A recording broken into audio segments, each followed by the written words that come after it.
Hey Moonbeams, Luna popping in. Thank you so much for visiting my channel. I appreciate you for being here. Make sure you like, follow, and subscribe so that we will remain connected. This is a personal message for Regina Kovaleski. Regina left me a wonderful message on my email, and I wanted to respond through video so I can get a lot out without doing a lot of typing. I know I'm kind of cheating a little bit. Regina asked me about the lifestyle because she's a woman of a particular age and she receives benefits and assistance similar to mine. And Regina, you're asking me about the lifestyle and everything about it. And first, I want to say that I am off road now, and I have been off road for over a year due to medical issues. As you know, in my video, I stated that I have significant medical issues, and I've been sidelined.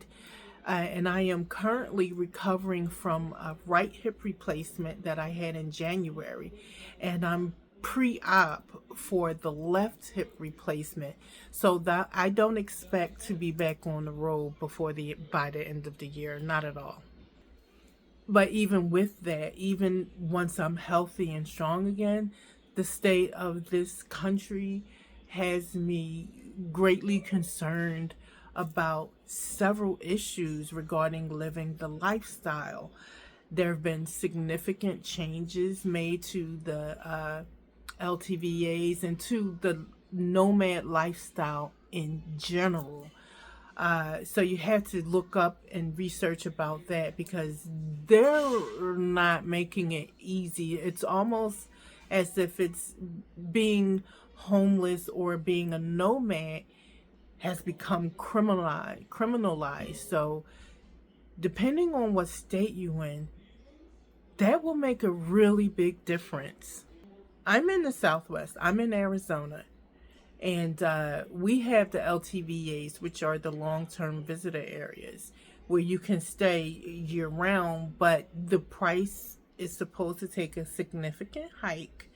I don't know when it's going to be implemented or if it has been implemented, but that's also a factor for a lot of people. I think it's still fair, it's still reasonable, but it's a bigger chunk than what people are accustomed to. But it's worth it. I still believe it's worth it, but you have to take that in consideration. And also, there's been a lot of changes to the rangers from what I'm hearing. I still am in the loop with a couple of people that I follow and communicate with. So they're saying that the rangers are a little more aggressive now, and which can be good because I've stayed in some campsites that were absolutely trashed that I've had to clean up, and on more than one occasion. So regular routine visits from the rangers I think will be good, but I hear some negative chatter about them, so I'm not sure how easy, laid back, and comfortable it is on the road. I think it also has to do a lot with the type of vehicle you're nomading or living in. Car camping or car nomads, they kind of they're not treated as nicely as those of us who have a different type of vehicle, especially if it's very obvious that you're living in your vehicle. Some people don't take good care or present their vehicle in a pleasing and aesthetically pleasing manner. So that easily draws attention to you and not always positive. So I would say your vehicle is definitely a big deal. And speaking as a single woman, specifically a single black woman, with the tensions in this country right now, I don't know if I would feel safe as a solo camper. And I like to camp in very remote places. I like to isolate, which I know is not particularly safe, but I have a big dog, or I had a big dog, and other things. This is Arizona, so I like Arizona for that reason. But I don't want it to ever come to a point where I feel like I'm unsafe. So I don't know, if I honestly don't know how I would feel going back out on the road during this climate. I miss it terribly, and I really wish I was still able to be out there. But I would be a little concerned and extremely cautious at this point.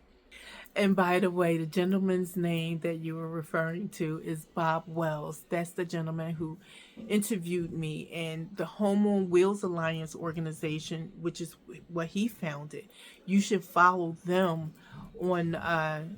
They have a website where you can follow and get their newsletters and read up on some of the things that are happening, especially with the LTVAs, because that's Bob's big thing, giving us information about that. So I hope I answered at least some of your questions, and feel free to, drop them more in this, in the post here in the comments.